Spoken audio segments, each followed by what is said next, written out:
Abraham dan Gia, mereka berdua berlari memasuki rumah sakit begitu mendapatkan telepon dari pihak kepolisian kalau anak dan menantu mereka yang tengah mengandung bayi mengalami kecelakaan. "Di mana putra dan menantu saya?" tanya Abraham. "Tuan Morgan?" tanya suster. "Putra dan menantu Bapak tengah menjalani operasi, tapi bisakah Anda membaca ini terlebih dahulu dan memberikan hasilnya pada kami secepatnya?" Gia tak kuasa menahan tangisannya lagi, dia jatuh terduduk di ruang tunggu depan ruang UGD. Abraham membaca selembar kertas, di mana dokter meminta persetujuan untuk menggugurkan janin yang ada di dalam perut Hasya. Baju Abraham melemas, dia tidak bisa membiarkan janin yang tidak bersalah itu harus mati dengan cara seperti ini. "Tuan," panggil suster yang menatap kedua paruh baya ini. "Di mana ruangan operasinya?" Suster itu terdiam, dia menunjukkan lorong menuju ruang operasi. Tahu bagaimana keadaan hati korban yang pastinya mengalami kesedihan begitu amat besar. "Kamu tunggu di sini, saya perlu menyelesaikan masalah ini." Dia mencengkeram lengan Abraham, dia menggeleng, tapi Abraham tersenyum meyakinkan. "Saya hanya sebentar, saya janji akan balik ke kamu secepatnya." Melepaskan tangan istrinya yang mencengkeram lengannya, Abraham tersenyum menenangkan setelahnya mengikuti arahan suster yang mengantarnya ke ruang operasi. "Terima kasih." Suster itu mengangguk, dia tidak berani bicara mengingat siapa yang tengah berhadapan dengannya. Seorang pengusaha yang menguasai pasar Asia. Abraham menunggu lampu yang menyala yang mengatakan bahwa operasi sedang berlangsung menjadi selesai. "Kali ini saja, ku mohon bertahan. Setidaknya, kuatlah untuk ibu kamu." Gumam Abraham, menggenggam erat kertas yang berada di tangannya. "Saya perlu bicara dengan dokter yang mengoperasi menantu saya." Abraham menghalangi seorang suster atau apalah itu yang baru saja keluar dari ruang operasi. "Tuan, maafkan saya, tapi saya terburu-buru." Abraham geram, kembali dia halangi laki-laki yang memakai masker. "Perlu saja robohkan rumah sakit ini baru kamu mendengarkan ucapan saya." Teriaknya lantang, menggetarkan lorong sepi ini. Dengan menelan ludahnya kasar, terpaksa, laki-laki yang baru keluar dari ruang operasi menghubungi dokter utama yang melakukan pembedahan pada menantu orang kaya ini. "Maaf Prof. Tapi ada yang ingin bicara dengan Anda." Ucapnya, memberikan handphonenya pada Abraham. "Terima kasih atas waktu dan terima kasih sudah berusaha untuk menantu saya." Abraham menghela napas. "Saya mohon pada Anda, tolong selamatkan menantu dan bayi yang ada dalam kandungannya. Saya berikan apapun yang Anda mau, tapi saya mohon tolong selamatkan keduanya." Dokter yang di dalam tentu merasa bingung, sementara kecelakaan ini bisa dibilang bukan kecelakaan biasa. "Maafkan saya, tapi Tuan, uang tidak bisa melakukan segala yang kita inginkan. Saya memohon pada Anda." Lirih Abraham, dia tidak kuasa lagi. Tangisannya keluar, didengar oleh dokter dan semua yang terlibat dalam operasi yang Hasya lakukan. "Saya mohon, selamatkan keduanya. Kami akan berusaha Tuan, tapi semuanya kembali kepada Tuhan." Ucapnya, lalu sambungan telepon seluler tersebut putus. "Saya tahu keadaan Tuan, tapi memohon sebuah keajaiban pada Tuhan tidak ada yang salah." Abraham menunduk, masih dengan tangisannya. Tidak menyangka dia akan berada di posisi melihat putranya yang berjuang hidup di atas meja operasi, begitupun dengan menantunya yang masih hamil muda. "Mari, saya antarkan Tuan untuk istirahat." Abraham menurut saja, seperti tidak memiliki nyawa. Dia pasrah begitu suster laki-laki ini membawanya untuk duduk menunggu dengan tenang di kursi tunggu. "Saya ambilkan air untuk Tuan." "Tidak. Kamu harus kembali ke ruang operasi untuk menyelamatkan menantu dan cucu saya." Akan saya lakukan, tapi mohon Anda pun juga tenang Tuan. Abraham mengangguk, menghapus air matanya dan menguatkan diri. Perawat laki-laki tersebut tersenyum, dia harus mengambil sesuatu untuk operasi itu dan akan segera kembali. Ya Tuhan, saya bukan seorang hamba yang taat dan saya adalah seorang hamba yang masih melalaikan kewajiban.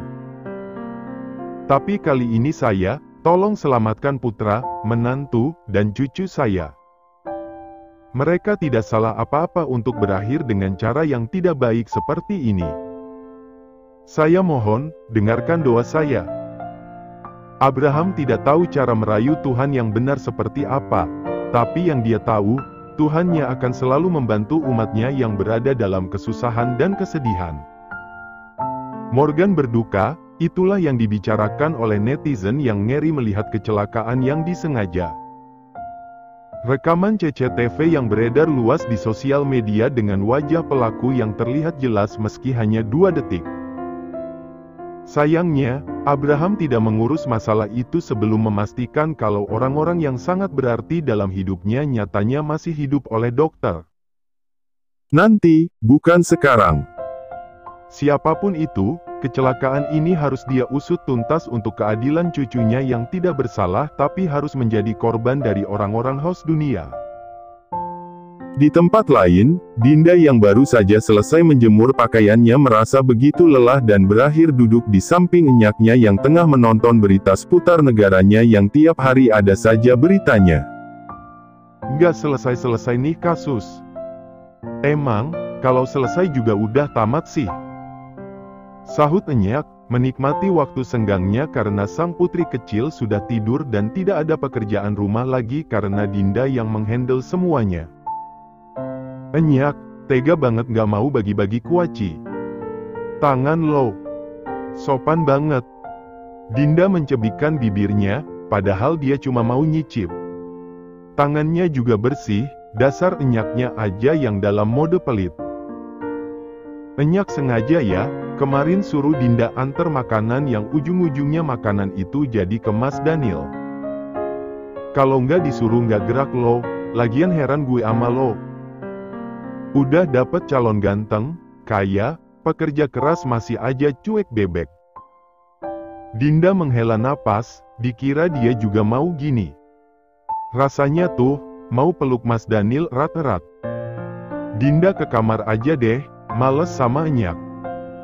Baru saja akan beranjak pergi, suara dari televisi menghentikan langkah besar Dinda. Kecelakaan lalu lintas yang menyebabkan kemacetan panjang, tapi laporan yang masuk. Kecelakaan ini bukan kecelakaan biasa melainkan disengaja, berikut CCTV yang akan kami perlihatkan untuk Anda. Di channel berikutnya, masih sama. Berita kecelakaan yang kali ini korbannya sudah jelas siapa. Putra tunggal keluarga Morgan mengalami kecelakaan lalu lintas saat baru saja keluar dari area restoran bersama istrinya yang diketahui baru mengandung 6 minggu.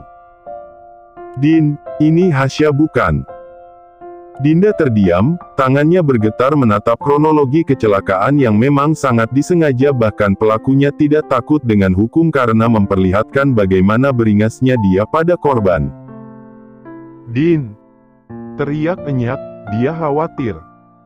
Khawatir dengan keadaan Hasya dan juga Dinda yang bengong. Dinda ke rumah sakit. Enyak menahan, dia menggeleng. Menatap putrinya yang linglung.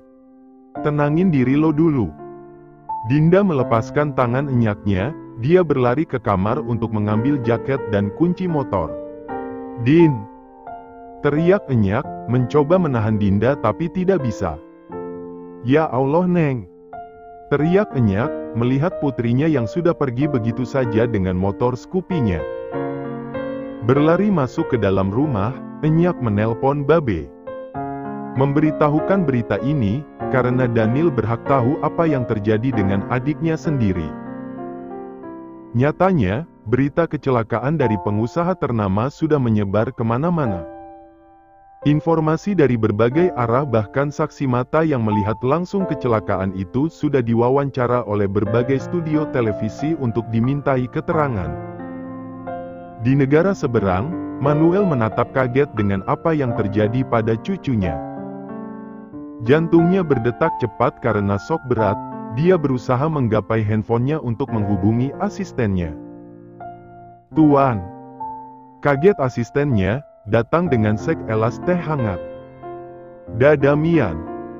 Lirih Manuel menunjuk pada televisi yang menayangkan berita kecelakaan yang terjadi tadi. Manuel jatuh pingsan. Rasanya berita tadi merenggut separuh napasnya membuat dia tidak bisa bernafas dengan lancar. Tangan bergetar dipenuhi darah, pandangan kosong ke depan. Dan sekarang dia harus berada jauh dari keramaian agar tidak ada yang menemukan dirinya. Hidup sebatang kara di hutan dan hanya mengandalkan rumah gubuk kecil yang dia temukan. Darren, dia menangis ketakutan. Tidak disangka, langkah yang kelewatan lebar dia lalui hanya demi dendam. "Sya!" Tangisnya, tangannya yang masih ada bekas darah Damian bergetar. Ketakutan dan kekhawatiran pada korban dan pada dirinya sendiri. Darren tidak bermaksud sampai melukai separah ini, tapi setiap malam dirinya tidak bisa tidur membayangkan tubuh tergantung ayahnya dan apa yang ibunya katakan mengenai siapa dalang di balik kematian ayahnya. "Pa, Darren pembunuh." Lirihnya ketakutan. 1 hari yang lalu, berita kematian terus bergulir datang, tapi yang tidak Darren sangka adalah dia salah satu korban yang merasakan ditinggal mati karena bunuh diri. Darren termenung, membiarkan banyaknya tetangga yang datang mengucapkan bela sungkawa. Tapi bukan itu yang Darren harapkan, dia hanya berharap. Di tengah rasa sedihnya ini, ada sang mama yang menemaninya. Hingga siang yang dimana cahaya matahari sudah di level tengah-tengah panasnya, ayahnya dimakamkan di pemakaman sekitar. Darren pulang sendirian, bahkan teman satu kompleksnya menawarkan menginap untuk menemani tapi Darren menolak. Dia hanya ingin sendiri, melihat bagaimana menyedihkannya dia tanpa orang tua. Tapi, baru menginjakkan kakinya di teras rumah. Langkah Darren berhenti, menatap tidak percaya sosok wanita dengan kacamata hitam dan selendang hitam yang menutupi kepalanya. "Ma!" Lirihnya. Dia Sarah, tersenyum pada putra kandungnya yang langsung berlari memeluknya erat. Mama kemana saja?" Tangisnya. "Mama selalu di sini, di samping kamu." Waktu itu, Darren menangis kencang karena akhirnya ada tempat yang bisa dia jadikan rumah. Sarah memang sering menghilang tanpa kabar selama berbulan-bulan lamanya, tapi Sarah adalah ibu terbaik yang Darren miliki. Meski mereka jauh, Sarah rutin menanyainya kabar dan mengirimkan hadiah. Sampai beberapa bulan ini, mamanya menghilang tanpa kabar dan tanpa menanyakan kabarnya lagi. Darren kira, wanita yang dia peluk ini meninggal. Tapi ternyata, berdirinya Sarah di depannya dan mampu memeluknya erat seperti ini meyakinkan Darren kalau ini bukanlah mimpi. Awal yang Darren pikirkan baik-baik saja ternyata tidak baik-baik saja, di tengah kerumunan media yang meliput berita kematian ayahnya karena gantung diri. Sarah memberikan kesaksian kalau otak dari semua ini adalah Morgan, keluarga berpengaruh itu. Darren tidak mengerti meski Sarah menjelaskan detailnya sampai mengatakan dia juga pernah menikah dengan Abraham dan memiliki 1 anak laki-laki. Darren tahu jelas siapa anak laki-laki itu, karena laki-laki itu adalah orang yang merebut gadis yang Darren inginkan. Jadi, singkat dari cerita Sarah adalah, kalau Darren bersaudara tiri dengan Damian sama seperti yang ayahnya katakan sebelum memilih jalan bunuh diri. Sarah juga menjelaskan, kalau keluarga Morgan mengancam ayahnya untuk tutup mulut perihal Darren agar tidak tercium media. Bahkan mereka mengancam kalau berani buka mulut maka Darren akan diambil paksa karena Darren adalah saudara Damian. Sebenarnya alasan itu tidak masuk di otak Darren karena sudah 20 tahun lebih lamanya, kenapa baru sekarang mereka setakut ini? Tapi Sarah memberikan lagi alasan-alasan yang tidak Darren pahami, tapi intinya yang menjadi otak kematian ayahnya adalah keluarga Morgan. Darren sangat menyayangi ayahnya, hingga gelap mata dan menunggu waktu yang tepat untuk membalas dendam. Sampai tiba waktu tepat, karena dia mengintai keberadaan Damian dan Hasya. Memang awalnya ragu melakukan hal nekat ini, tapi sekali lagi, Darren ingin melihat ayahnya mati dengan tenang tanpa dendam. Sampai kejadian naas itu terjadi, Darren bahkan tidak memperdulikan CCTV yang ada. Berani memperlihatkan wajah tanpa maskernya, dan pada pengguna jalan lain yang terkejut dengan tindakan biadabnya. Tidak, ini bukan salahku. Pasti sekarang papa bangga, karena aku membalaskan kematiannya. Meski, di lubuk hati terdalamnya, Darren merasa sangat bersalah, saat tahu kalau Hasya mengandung. Berarti dia membunuh 3 nyawa dalam waktu bersamaan. Sementara di sisi lain, kurang ajar. Nafas Manuel tidak beraturan, melihat bagaimana kecelakaan yang menimpa cucunya. Mati semua, matikan! Teriaknya, membuat dokter yang akan memeriksa mengurungkan niat dan lebih memilih keluar ruangan agar pasien tenang. Manuel menunduk, salahnya. Salahnya yang tidak membunuh Sarah, wanita gila itu. Tuhan memberinya umur panjang.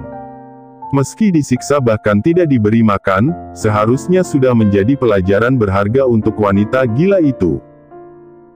Ternyata tidak, sedikit kelonggaran yang Manuel berikan menjadi musibah untuk keluarganya. Sekarang, bukan tentang Sarah yang menjadi musuh Morgan lagi. Tapi, lebih tepatnya Sarah vs dirinya. Seharusnya Manuel sadar dari dulu kalau bukan kewajiban Damian yang membunuh wanita gila itu, melainkan dirinya untuk membalas kematian sang istri. Seret dia ke sini, bersama anak haramnya. Bentak Manuel pada asisten pribadinya yang selalu setia. Kembali ke rumah sakit, Abraham menyandarkan kepalanya pada tembok rumah sakit. Menunggu hasil operasi yang sudah berlangsung begitu lama namun dia tidak mendapatkan kabar apapun. Abraham hanya sendirian di lorong sepi ini, karena dia pingsan. Istrinya tidak bisa menahan hati melihat kondisi Hasya dan Damian, 2 orang berharga dalam hidupnya. Abraham tidak menangis lagi, sekarang dia sedikit tenang. Tapi pikiran, hati, dan mulutnya terus bergumam memohon pada Sang Pencipta agar menyelamatkan putra, menantu, dan calon cucunya. Di tengah keheningan, bunyi pintu operasi yang terbuka dengan tanda merah berubah hijau. Abraham menghampiri dokter dengan cepat, dia menatap dokter penuh pengharapan. Dan sekarang, disinilah mereka berdua. Duduk berhadapan dengan dokter yang melakukan operasi pada Hasya tadi. Minumlah segelas teh hangat ini tuan. Bagaimana menantuku? Dokter terdiam sejenak, dia duduk dengan benar dan menatap Abraham yang terlihat sayu karena menangis terlalu lama. Kami menyelamatkannya? Siapa? Tanya Abraham, secerca harapan tapi tidak bisa membuatnya bahagia kalau berita berikutnya lebih parah dari berita membahagiakannya. Keduanya, ibu dan bayinya benar-benar ingin hidup. Mereka mendengarkan permohonan Anda untuk tetap hidup dan melihat bagian dunia lain yang indah. Abraham terbengong, Tuhan memberikan keajaiban sehingga cucunya pun bertahan dari kecelakaan dengan benturan keras itu. Memang tidak bisa dicerna secara logika, tapi mukjizat itu ada. Buktinya, keduanya bertahan dan yang lebih membuat saya tercengang adalah selama dalam perjalanan menuju rumah sakit, pasien masih sadar. Keteguhan hatinya menyelamatkan bayinya, membuat pasien begitu kuat. Naluri seorang ibu. Tapi Tuan, ucapnya menjeda, menatap Abraham was-was. Karena kecelakaan ini, Saya tidak berani menjamin kalau janin yang ada di dalam perut pasien bisa lahir dengan normal. Dan, pasien mengalami koma. Bahu Abraham melemas, dia jatuh dari kursi yang didudukinya. Ada kebahagiaan dan kesedihan, dan keduanya Abraham rasanya sekarang. Saya hanya bisa mengatakan, pasrahkan semuanya pada Tuhan. Dia pemilik nyawa Tuhan. Ucap dokter, menepuk bahu Abraham menenangkan. Sebagai seorang dokter yang banyak melihat kematian dan kelahiran setiap harinya, tentu merasakan duka dan kebahagiaan pasien juga ikut andil dalam dirinya. Tapi melihat bagaimana pasien yang begitu melindungi janinnya, dia merasa Tuhan begitu baik. Menciptakan seorang wanita dengan keteguhan hati dan kekuatan demi anak mereka. Bagaimana dengan putra saya?